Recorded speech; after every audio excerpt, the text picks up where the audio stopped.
Hey everybody, how you all doing? We have Alex with us, we have Arib and myself.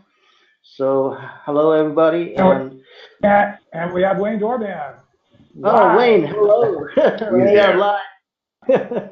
We are Yeah. live and recording, Wayne. Um, and this session started recording automatically. I think there was a change with the GoToWebinar platform. As soon as I started the broadcast, it started to record.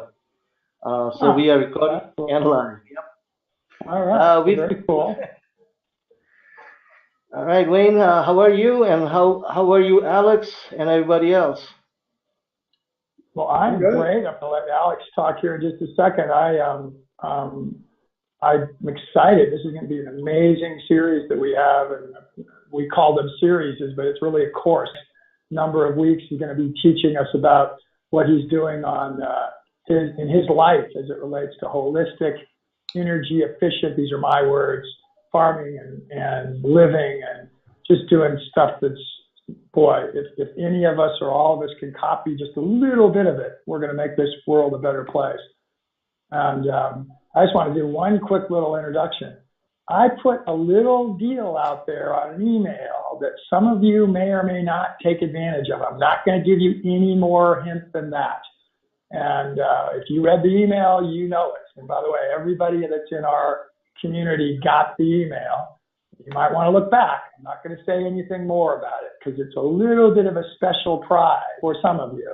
And you might want to look at that. Anyway, um, Alexis is going to take over here in a minute. I think Mark and Ariba have been working with him, putting his presentation together. He's actually trying to get his new laptop set up on our system, and I don't think he got it done. So he's actually speaking from the same place that he spoke with us from when he did his special presentation with us a number of weeks ago. But I got to tell you, I'm not going to be able to be on this live the whole time because I'm actually a speaker at this hemp conference. And I'm going to be doing a bunch of Facebook Live sessions from this conference, everybody. So those will be put onto both the Eat Free and the Eat Elite Facebook pages.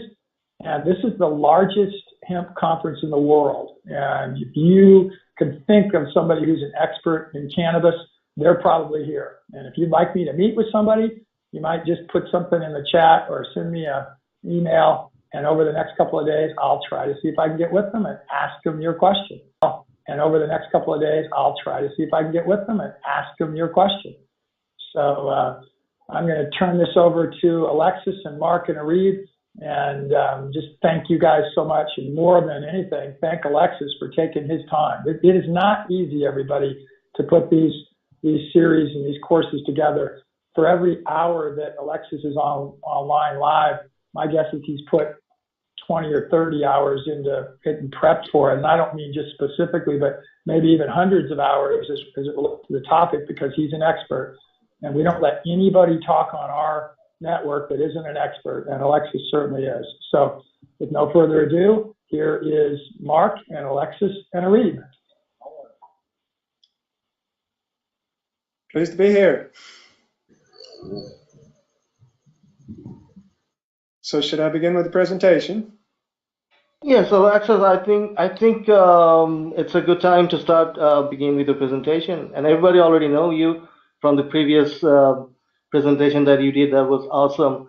So everybody is eager to learn more. So let's get into it right away. All right, fair enough. So my name is Alexis Zeigler. I live at Living Energy Farm. Living Energy Farm is a community designed to run without fossil fuel in Louisa, Virginia, United States. Presentation, we're going to talk today about asking the right questions, experience with organizing around various environmental issues. I published a book called Integrated Activism, which you can find online.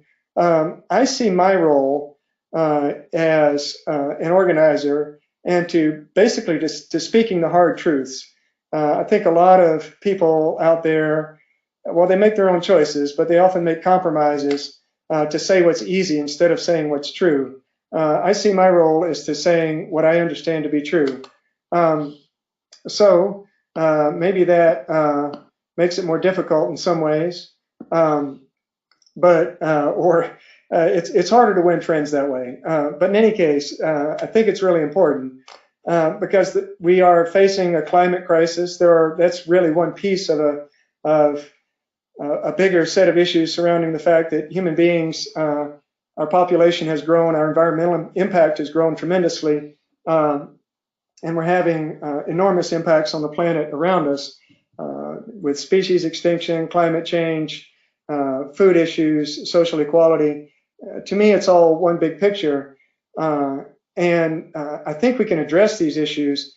But what we can't do, or what's happening, particularly in the United States, and I think it's true globally, is that the politics are causing us to ignore the laws of physics. The laws of physics don't care about our opinions. They don't care about how we vote. They don't care who's president or prime minister. The laws of physics are what they are. And the laws of physics impact climate change. They impact how things change. So we can't imagine away these big problems. They're embedded in the physical world. But unfortunately, our politics often ignore those laws of physics. So my approach then is to try to answer the hard questions as soberly, as honestly as possible, answer the right questions, figure out which questions are actually important, because you can fill libraries with brilliant answers to stupid questions and you don't get yourself anywhere, or that's the more political approach. So we're trying to take the most sober approach, particularly around renewable energy issues. So when we talk about sustainable living, at Living Energy Farm, we have built a small community. We use a lot of solar energy, and people often come out there and they do a tour and they say, "Hey, I want to adopt your solar energy systems." And the first thing I say is, don't do that. The first thing you need to do is think about how those solar energy tools fit in with the bigger picture of how you're living and how your community is organized. Grid-tie solar. These are two grid-tie solar racks, if you're viewing my screen, that you can see. The one on the left is a 30 kilowatt solar rack. I don't know if you can see my mouse cursor right there. That little red thing in that picture, that's a human being. That's a fairly large rack. Now, some of the larger grid-tie residential solar racks might be as big as 10 kilowatts. 10 kilowatts is quite a bit. But 10 kilowatts is about what it takes to run. There we have sunny weather. If you take it as a year-round average, we get about 3.8 or 4 hours average daily full sun. So in other words, that big rack, which is quite large, could run a furnace for 4 hours a day. Now, your average home in the Western world in a cold climate is not all that well insulated. It's inhabited by 1 or 2 people.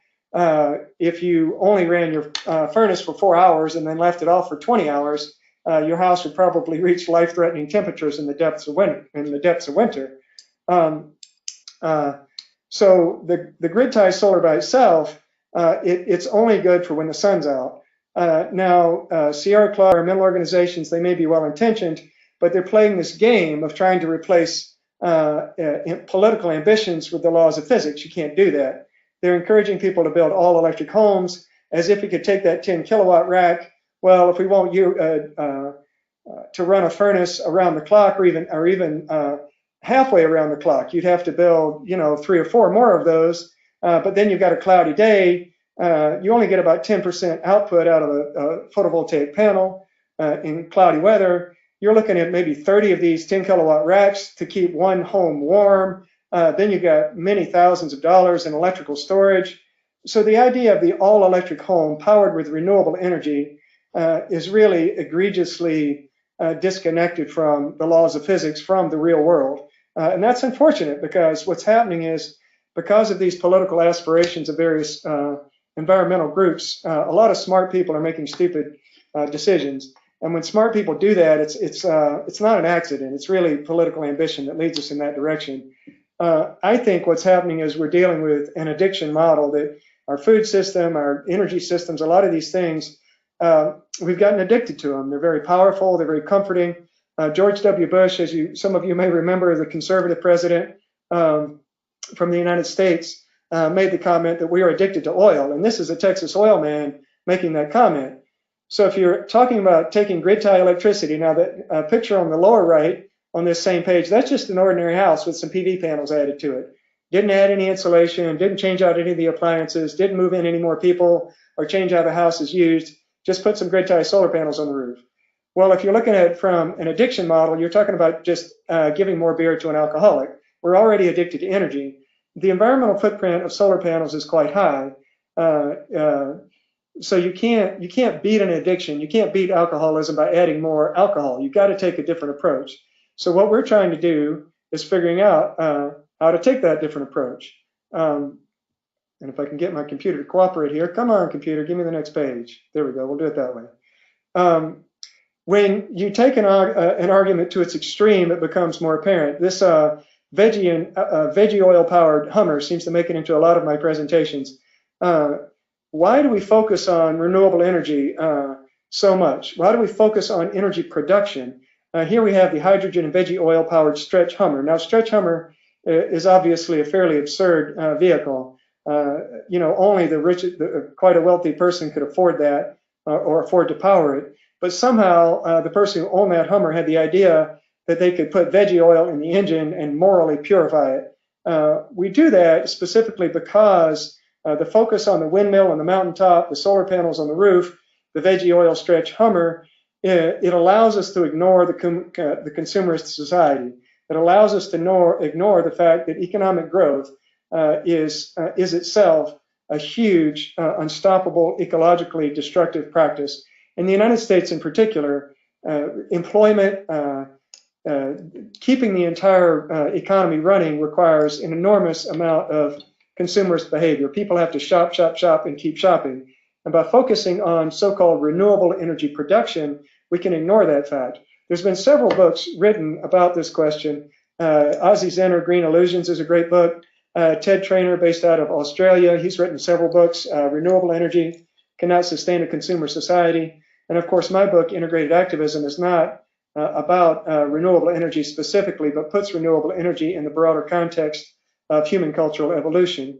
The food system is another addictive process. Now, I don't know about the rest of the world. In the United States, we have quite a bit of debate these days about what's a good diet. Some people think that eating more meat ate, which is of course not true, but in any case, a lot of people want to believe that.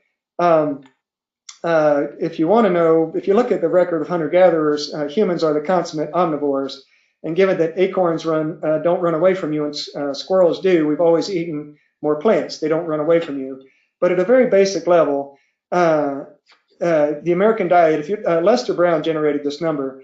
He, by the way, is an environmentalist and he studies agricultural issues for a long time. He predicted that China would start importing grain long before they did. This was back in the 1980s and 90s.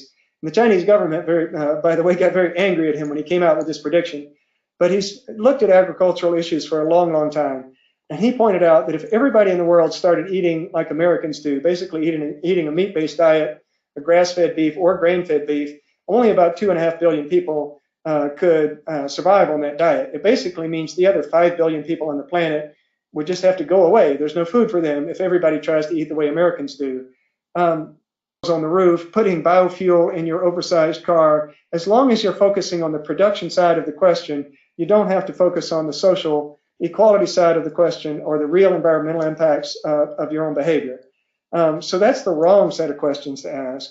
The right set of questions to ask. The house I'm in is actually the picture you're looking at on the screen now, assuming you're looking at my screen, is the outside of the house, which I'm sitting in right now. This was a house I built back in the 1990s, early 2000s. It's a solar heated straw bale cooperative house. And when I crunched the numbers on this house, I was actually quite surprised.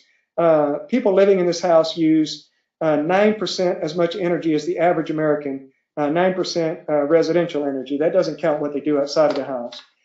If you're trying to really save energy, if you're trying to really make a difference, the thing that really works is to look at context, conservation, and renewable energy. This is what I'm saying when people come out to Living Energy Farm and say, I want to do your solar heating system. And I say, don't do that. Where's your context? Even if you're going to stay in your own home, you're not going to live in a cooperative situation. The really important issue is conservation. So what makes this house work in particular? It is a straw bale solar heated cooperative house. It is not a single family house. There are a number of people living in this house sharing the space. So you get one thermal shell wrapped around cooperatively shared house. That shell is a straw bale shell. Straw bale walls don't cost any more to build than ordinary walls, but they're 18 inches thick instead of 3 or 4 inches thick.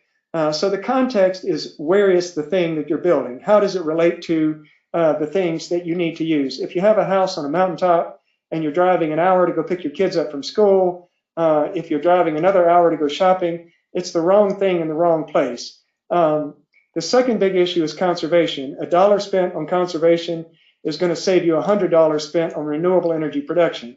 So this house has 18-inch thick walls. It has people using it cooperatively. When you bring those two things together, you bring your energy demand really, really way down. You reduce your energy tremendously. And once you've reduced your energy that much, then renewable energy becomes a very powerful form of energy. And when you start just trying to throw renewable energy at the industrial systems that we have out there, it doesn't work. The industrial systems right now all over the world, there are all these industrial machines, compressors running, refrigeration systems, heating systems running, blower systems running in these major commercial buildings. And I've done a fair amount of work. I've worked as a mechanic in my life quite a bit. These systems are heavy power users. They use a lot of energy, and they're built in buildings that need a lot of energy. And it all goes back to the late 1800s when electricity first they started sending electricity down the wire. At that point, the only electrical source they had, reliable electric source that they had, were steam boilers. So in the 1890s, they built steam boilers to generate electricity. With a steam boiler, the bigger the better in terms of efficiency. You spend a lot of money to build a really big boiler. DC electricity doesn't go down the wire very well. High voltage AC, you can ship it miles and miles and miles down the wire.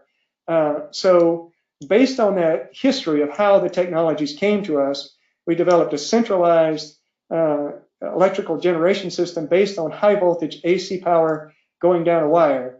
One of the big problem with that is all the capital investment in that setup is at the power plant.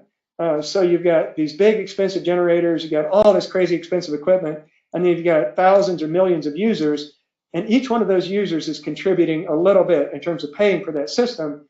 It effectively encourages wasteful behavior. And you can see how that's manifest. In the United States in particular, in the 1940s, the average refrigerator in the US was less efficient than the average refrigerator in the mid-1970s. The reason is because people buy cheap refrigerators and then don't think about the energy costs because they're only paying for the energy a little bit at a time. The big advantage we've learned with Living Energy Farm is breaking with the grid. We break that chain of addiction. We break that chain of inverse or perverse financial incentives that encourage people to waste. With a house like this that you're looking at, there's quite a bit of investment in the heating systems, in the insulation, but there's a return on the investment. This house works quite well financially as well as environmentally. Now, this is the house on the mountaintop. This is the wrong context.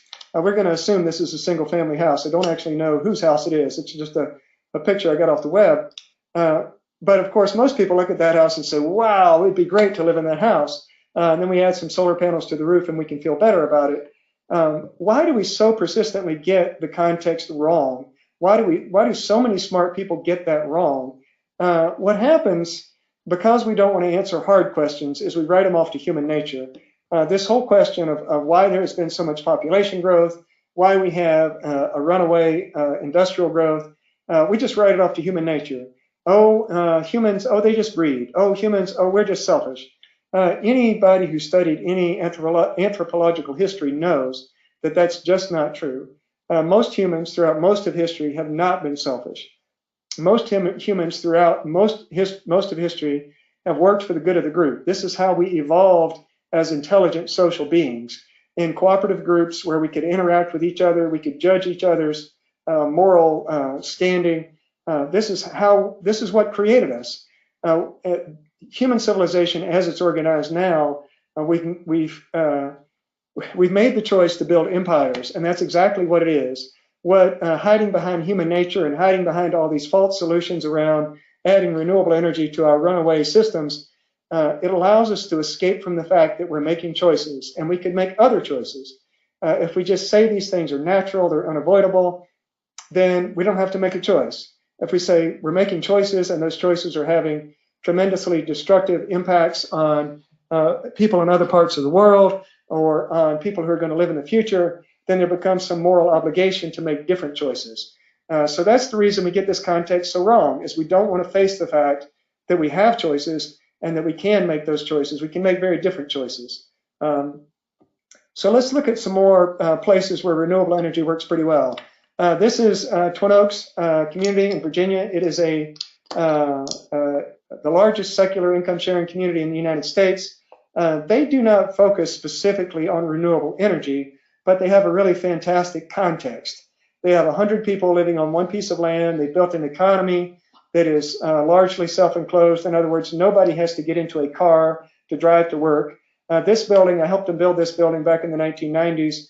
This building is partially off-grid. As you can see, it's not straw bale, but it is well insulated, and it's got some solar renewable energy features added to it. So they haven't worked quite as hard, perhaps, as we have at conserving energy. They're running at about 20% residential per capita energy use. But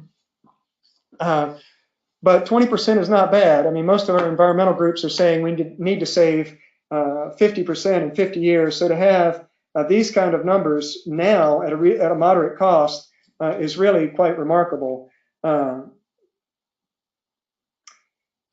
So the thing with, because of these political issues, and we want to focus on people so much of the time want to focus on the energy side of it, because it allows us to not focus on the consumerism side of it. Our focus again and again and again gets pulled back into that energy question. Where does it, I want to put solar on my house. I want to put solar on my house. And it really leads to some really silly decision making. This particular building is a shop. It's an auto shop that was built by some friends of mine. It was actually built back in the 1970s. It's been around a while. And if you look, again, I don't know if you can see my cursor, but you can see those are south-facing roofs. There's one there. That one's hidden behind a tree, but they're actually focused south. It was a solar design building. They built some solar heat collection systems up there, and unfortunately, they didn't do a great job with the actual construction of those systems, so they basically fell apart. But what's unfortunate about this building, you can see from the concrete parts of it down here, it's a cinder block building. So what they did, they put homemade solar hot water heater collectors up here. They ran plumbing through the walls. There's some big hot water storage tanks under the floor, and then pipes running in circles all around and around and around in the floor. Many, many thousands of dollars to build this elaborate solar heating system, and they did not insulate the walls. This may sound silly, and I'm making it sound silly, but this is the norm. This is what we do. This is the same thing as putting grid tie solar panels on the roof of an ordinary house. This is sort of the normal way we think about it, as we think about the energy side of it instead of the context and the conservation. We almost always get the context wrong because a lot of us have personal investments. We have a house on the mountaintop and we don't want to admit that it's the wrong thing in the wrong place. In this case, they got the context great. This is actually another building at Twin Oaks. So it's fantastic context. When you work in this shop, the people get up out of bed, eat breakfast, and walk to this shop. Nobody has to drive. The systems are all fantastically integrated. I've worked in this shop quite a bit, actually. When a machine breaks down, we can take it apart. We can, like an old lawnmower runs out of steam. We take the bolts apart from the lawnmower. We put them in the bolt bins, and those bolts sit there. And 5 years later, you might pull that same set of bolts out and put them on a tractor. The context is fantastic. This is what I learned being involved with communities. Is there's this integration of systems where the machines and the materials and the parts all support each other. It's kind of a modern industrialization of traditional village life. So the context on this building is fantastic. It's the right thing in the right place, and it still didn't work because they spent, I'm going to make up a number, but $20,000 or $30,000 on all of this solar heat and $5,000 worth of insulation, and it would have been a fantastically warm and comfortable building. As it is, it's cold and miserable because they didn't spend the money on insulation. So you've got to get it right. If you're serious, if you care about the laws of physics, if you're willing to put the laws of physics ahead of personal profit or political gain, you have to understand that context is important, what you're building where, and that insulation is more important than energy production. If you get those two things right, this is another community that's very similar to, in some ways, similar to Living Energy Farm, in some ways similar to that first cooperative house I showed you. This is called Dancing Rabbit. It's another community in Missouri. They run about 10% per capita energy use. And that for them, that's total energy use, not just residential. They have a mix of shared, of cooperative buildings and some private homesteads. The cooperative buildings are much more efficient. This particular building you see in the picture is their shared community house. The one that's kind of off to the left a bit is actually a cooperative residential structure. So you'll notice we're going down this list and we're seeing the range from 9% to 20% energy use in one community after another. What was really interesting to me, at one point, whoops, we're going backwards. Don't go that way. Come on, computer. Sorry, I'm new to this computer. Woo! There we go. We got it. Ha! All right. So we're looking at energy use, and we've looked at the lifestyles of hundreds of people at this point living in these various communities. They're all cooperative organizations. At one point, I got my environmental activist friends, and I've got all these young liberal people who are trying to make a difference in the world. And I said, send me your energy bills. And I took 3 years as a basis because most people don't keep their bills much longer than that. So I got their electric bills and the gas bills and all of this. And I did it for a bunch of my friends. And I added them up, and the difference was shocking. I just showed you a number of examples of people living between 9 and 20% average energy use. People living, I'm talking about environmental liberals in the United States, people who try to save energy. Their average energy bills ran from 80% to 140%, with the average of the average at about 120%. And you say, now, wait a minute. Why is somebody who's trying to save energy, the average person, we're going to say, trying to save energy in the United States, burning 120% as much energy, burning 20% more than the average American? Well, this slide you have up in front of you is the answer. So the bottom big blue square, that represents people in New York and Chicago who live in apartments.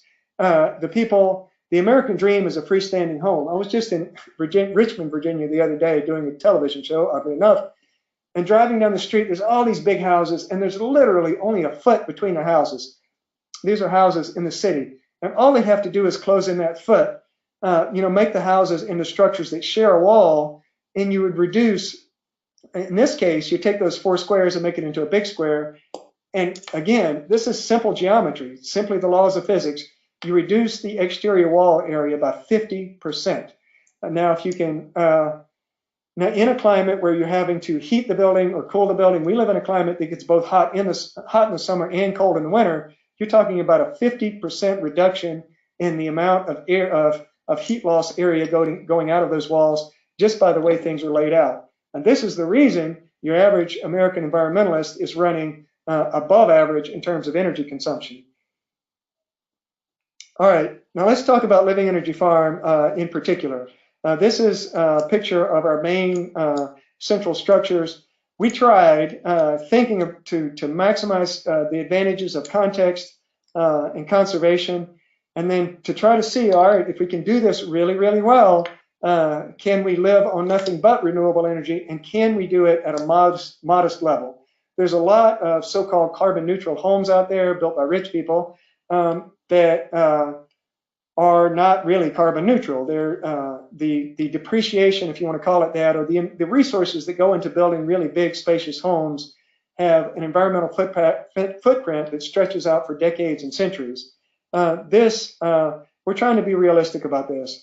And the numbers get complicated or slippery, interpretive, however you want to say it. But I believe it is true that this community you're looking at in this picture is supporting its membership, not only at a residential level, but also supporting us economically. We're earning our living at the per capita global renewable energy supply level. In other words, let me say that a little more clearly. If you take the global supply of energy, about 13% of that energy is coming from renewable sources. Now, some of those sources may or may not be fully renewable, but if you take that number and divide it by 7.5 billion people, You get the existing global per capita renewable energy supply. The people living at Living Energy Farm are already below that energy use level. So I think we're doing a pretty good job. So we've got, this is shared community housing, so there are several families can live in that building.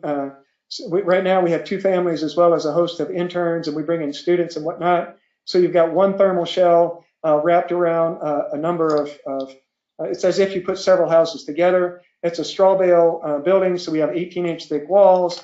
So we brought our energy demand really, really way down. Now, just what's happened, interestingly, in the last few days, yesterday we had a really sunny day. Today is a moderately cloudy day. And then tomorrow we're expecting cold and snow. And the day after that's going to be cold too. We will not need any auxiliary heat in that house through this weekend. It will stay perfectly warm for days and days. The solar heat is collected in these solar panels up the middle of the house and then is blown under the floor. Basically what we've developed is a good context. We don't have to commute to work. This building is where we can work on the property. We can run the farm. We have a shop set up where we can fix our own machines. We're going to talk a bunch. I don't want to go too far into it on this webinar because we're going to do a different webinar where we go through and look at solar energy, how we use it at Living Energy Farm, because it's very different than how other communities use it. We have a whole daylight drive system, we call it, where we use solar electricity during the day when the sun's out. So what's happening right now as we speak, there's some PV panels. They're actually back behind that building in the rear that are running high voltage DC motors to pull heat off this central solar hot air collector and shove it under the floor. What that becomes is a thermal battery, a daylight driven thermal battery. So a little bit of precious electricity is capturing a huge amount of heat and storing that heat in a thermal battery. The same thing is happening over here with these solar hot water panels. That tiny little PV panel up there beside that solar hot water panel is running a tiny little pump that pulls hot water from those panels down to a storage tank. And even if it's stone cold cloudy for the next 4 days, 4 days from now, the heat will still be in those tanks, and I can take a hot shower with solar pumped water. And our solar pump is another daylight drive pump, so that it'll run even in cloudy weather, but certainly in sunny weather, we can charge up our storage tanks. So I get to take a hot shower anytime I want. We have brought our energy use down to about 200 watts per person total energy use. 200 watts allows us to keep the buildings warm. I can surf the internet anytime I want. I can stay up and watch movies if I want to. I can keep the lights on. If I turn the lights on 24/7 and left them, at some point I would drain the batteries. We're going to do another webinar on good batteries. Unfortunately, what has destroyed the off-grid movement is crappy batteries.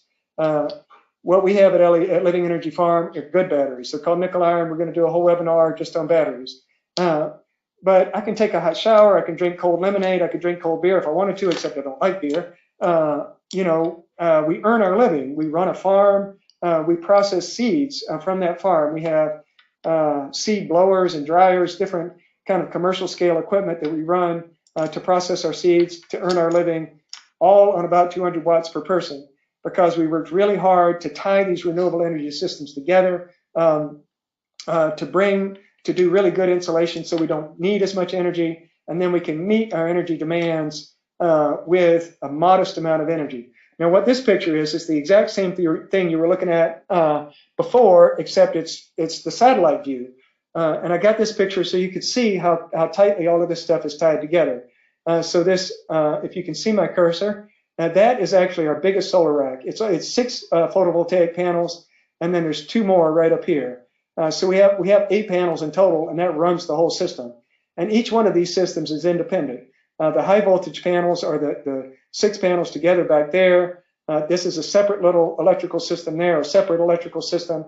It's all they're parallel systems. Again, we're going to do another webinar to talk specifically about how these electrical systems work. What I'm showing you right now is how this works from a design perspective. Because everybody, if you scattered houses all over the place, and then you try to ship electricity to those houses, you can't do that with DC electricity. It doesn't go down the wire. If everybody has their own refrigerator, you can't power that with renewable energy. But by tying all these systems together, so there's our high voltage solar rack. The well is actually right up off the upper right-hand corner of the page, down the hill a bit. You can't see the hill very well in this picture, but it's a couple of 100 feet down the hill. It's a couple of 100 feet up to, this is the main kitchen. This is the main house. This is the main seed processing area. It's a barn where we cut firewood, we store seeds. Now, one thing that happened, these satellite pictures are always a little bit dated. There's actually a big shop building right back here behind the main buildings that was built after this picture was taken. And that's where we have all of our woodworking, metalworking equipment. So the water that comes up from that well comes to the main building. We have a need in our climate to cool buildings off in the summertime. It can get quite hot and quite humid. Air conditioning is one of the biggest uses of energy, particularly in the summertime in hot, humid climates in the United States. What we're setting up is where the water from this well comes up only a couple 100 feet. It comes through the house, so it can. We run it through a pipe rack in the house, so it can absorb heat. And then the fields where that irrigation water is growing, this is where our seed crops are. This is where we earn our living, right here in these fields. You notice it's only a couple of 100 feet. There's another field off to the right. There's actually another field back down that way, all of them within several 100 feet of our main community structures. We basically get free air conditioning. We can pump the solar water up that's being used for irrigation, chills the house, goes out to the field. At the same time, we can be grinding grain. The grain was grown in these fields, so we can transport it by hand to this building where it can be ground, cooked with solar cookers. These things in the back are solar cookers. You saw, could barely see some of those in the last picture, actually behind the main kitchen building. But in any case, so that one high voltage rack has wires that go to that building and that building and that building and a shop building back there. The amazing thing about all this DC electrical equipment is that it works really well with a system that's all tied together like this. With AC systems, if you overload them, the motors melt, the system shuts down. Conventional off-grid systems that use DC power don't work. They don't work. AC motors have to have perfect voltage. DC motors tolerate crazy voltage swings, and they're all fine. So the system we've put together is ideally suited for a village level cooperative setup. And that's what renewable energy works well with. And, you know, I've had this discussion with a lot of people, and in this age where we like to think of ourselves as being tolerant of just tolerant in general, you know, we're working to overcome sexism and racism and to tolerate people with different sexual preferences, and that's all fine and good, but people want to sort of transpose that back onto the laws of physics and renewable energy. I get this line over and over again, well, there's a lot of different ways to do this. And, you know, I don't want to be too presumptuous or sound too arrogant, but no, actually, there's not a lot of different ways to do this. There are ways that renewable energy will work. There are ways that it does not work. I will challenge anybody to find a system that works more efficiently than what we have here. There are 3/4 of humanity. 3/4 of humanity, that's a lot of people, are living on less than $5 a day. If we have any hope of providing those people around the world who are living on less than $5 a day with renewable energy, we have to get past this addictive approach to energy that we've been taking. What we've been trying to do at Living Energy Farm, and I think we're going in the right direction at least, is building a system that can support people who don't have a tremendous amount of money and resources. Interestingly, a lot of the work we've done, of course, is to keep ourselves warm in the winter. And when you go to more tropical climates, more equatorial climates, you don't have to do that. So in some ways, this gets a whole lot simpler in warmer climates.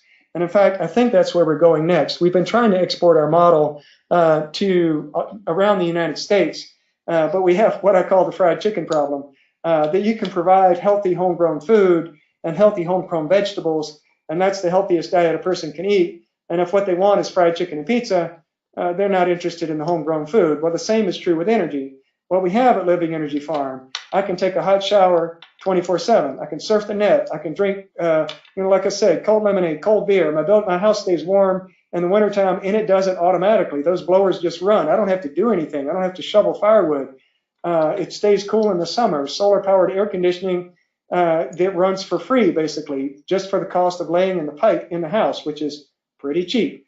But when I go try to offer this to other Americans, they say, well, where's my big screen TV? It's like, well, you can't have a big screen TV. Well, can I run my tumble dryer at midnight? No, you can't. You should put your clothes on a clothesline.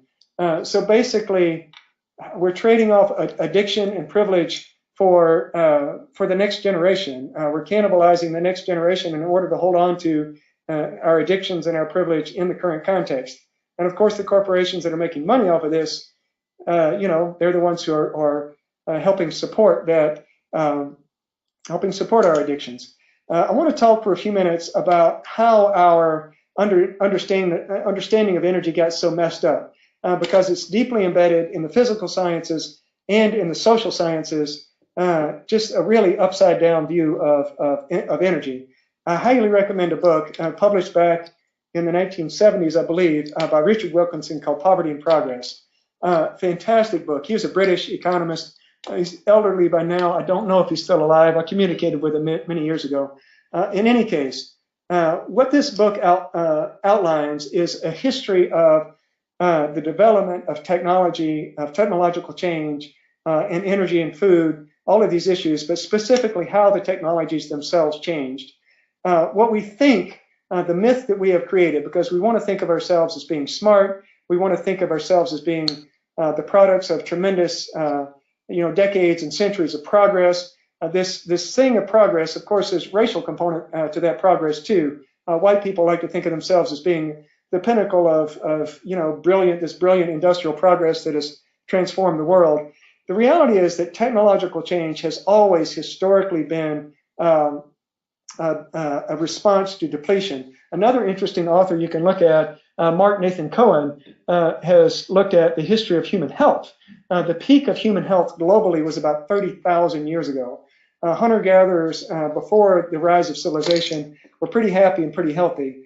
But what happened is they started running out of, you can only support a limited density of a limited population on a given area of land. So they started farming, and of course, the growth of empires. What's fascinating about this picture I have on my screen now, that device that you see on the left is the first known steam engine. Now you might think, wow, steam engine, that must date to the early Industrial Revolution. Well, no, it doesn't actually. It dates to about AD 63. We're talking Roman Empire. They built steam engines, and they didn't need them. They didn't use them because it didn't fit within their economy. The one on the right is the first, some drawings from some of the original steam engines that actually started to be used in the 1600s in Europe. What happened with steam power in particular, as populations became more and more dense, civilizations grew bigger and empires fought with each other, firewood is much, much more accessible than is coal. Europe, in particular, became deforested by the 1600s. They ran out of firewood. So they started burning coal to keep their homes warm. They ran out of coal at the surface. They started digging coal out of pits, open pits. Those pits started getting deeper. They became mines. The mines started to flood. They brought in rag and chain pumps. So they'd have several horses walking in a circle, driving this chain mechanism with these rags being pulled up a pipe by a chain up through a pipe, going down into this well to suck the water out of the well so they could keep digging coal. Well, the wells got deeper and deeper and deeper, and these rag and chain pumps weren't working anymore. Steam engines were invented in Roman times. They were invented over and over and over again. And it was in the mid-1600s in Europe, when those rag and chain pumps failed, that somebody finally said, hey, that's steam stuff. Let's see if we can make that work. And they started building steam-powered devices at the top, at the wellhead, to pump water out of the mines, because they'd used up all the firewood. They used up all the coal they could find on the beaches. They'd used up all the coal they could find on top of the ground. They used up all the shallow coal, and they were digging coal that was too deep in the ground to get it out of the ground by any other means. And that's the reason that transition to coal began. And the standards of living that we think of industrialism as improving our standard of living, that took another 300 years. The lowest points for standard of living for human groups anywhere were in the early Industrial Revolution. The first labor laws in England were to protect children under 12 years old from not working more than 84 hours a week. These people were starving and struggling, and they turned to machines to try to save them from that. So technology has always been in a race with depletion. If you look at how we clothe ourselves, one of the big points that Richard Wilkinson makes is that with each one of these steps to more and more sophisticated technology, the complexity, the overhead, if you want to call it that, gets bigger and bigger. So, hunter-gatherers clothe themselves with animal furs and animal skins. Now, of course, in the modern context, animal furs are a whole different issue. But for hunter-gatherers, that's what made sense. They could produce high-quality garments without a tremendous amount of work. That worked fantastically well. As populations grew more dense, they started harvesting wool from sheep. The technology got a little bit more complex. The amount of labor that you had to put into it got even more, it became more labor intensive, more machinery intensive. Populations grew even more. They started to switch from wool to cotton and flax. With each one of these steps, the quality of the material, the quality of the lifestyle goes down. The quality of the material produced goes down. The amount of labor goes up. The technological overhead goes up. It's a response to depletion. This is the dark side of technology, the side that we don't want to think about. Now, this internet technology that we're using now, people all over the world, perhaps, are watching me, that we think of that, wow, that transformed the world. But when you think about what happened was that industrial production, because we have depleted the easily available natural resources, if you work in the construction trade, we can't even make plywood anymore because we've cut down all the old trees, what we call veneer grade trees, and now they're making it all out of chipboard. It's a more complex process. Computers themselves are a response to the complexity of industrial production. Technology does not simply march forward. It marches forward, or it responds to depletion historically. These days, it responds to profit. You remember that comment I made about refrigerators getting less efficient? Well, that's profit. Nowadays, what we define as food is based on what can be put in a box, refined, and stored shelf stable and sold profitably. Those, unfortunately, are mostly healthy, unhealthy, addictive foods. So technology moves forward in a lot of complicated ways. When we do the webinar talking about batteries, we're going to talk a lot about profit, because the batteries we use at Living Energy Farm are nickel iron batteries, and they're fantastic batteries. They're the best batteries ever made, as far as I can tell, but they're not profitable. Some of the best machines are not profitable. We've run into this as well, working at Living Energy Farm with farm-grown fuel. We're trying to figure out what we can grow on the farm to power a small engine to run the farm. Because right now we're actually still using some gasoline, not a bunch, because economically we still have to support ourselves. What we're realizing is that the old engines, pre-World War II engines in particular, were in a lot of ways better engines. They were heavier, they had more metal in them, were around 1,000, 1,200 RPMs. And what the people making these engines realized was that they could make them spin faster, so they could get more horsepower with less material. So they can make an engine, with a third as much metal and still make the profit, but that engine would spin 3 times as fast and therefore wear out 3 times as fast. So profit is having a big influence on technological development. Depletion is having a big influence on technological development and has been the guiding force of technological change historically. And now politics, our desire to feel morally okay as wealthy consumers in the wealthy world, is having a huge impact on our understanding of technology. None of these factors trump the laws of physics. The laws of physics are what they are. So designing energy systems that work well, none of our self-imposed silliness can change any of that. I show this slide when I'm talking about energy to people in the United States, because when the Europeans came to the United States, they conquered the Native Americans. In fact, that's what we fought our Revolutionary War for. The British wanted to maintain the treaties with the Native Americans, and the colonists didn't. That was really the primary reason we fought a Revolutionary War, for those of you who know American history.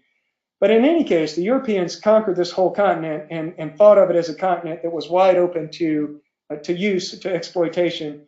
What people don't realize was that the same factors of depletion-driven technological change, they were delayed a couple of centuries in the New World, so-called, in North America, but the same process came into play. What you're looking at is a picture from the 1800s. This is an old black and white photo photo of a steam-powered log hauler, and you look at it's a freight engine pulling logs and you can see it's piles of logs going back right off the back of the picture. The reality is that Europe was deforested in the mid-1600s, and that's when they shifted to coal. In the United States, firewood was used to melt iron. It was used to power the steam engines. It's being used to power this steam engine all the way up through the 1800s. And by the mid-1800s, the entire continent was deforested, except for the most remote swamps and mountaintops. And that's when the price of coal began. The price of firewood just kept going up and up and up. And particularly after the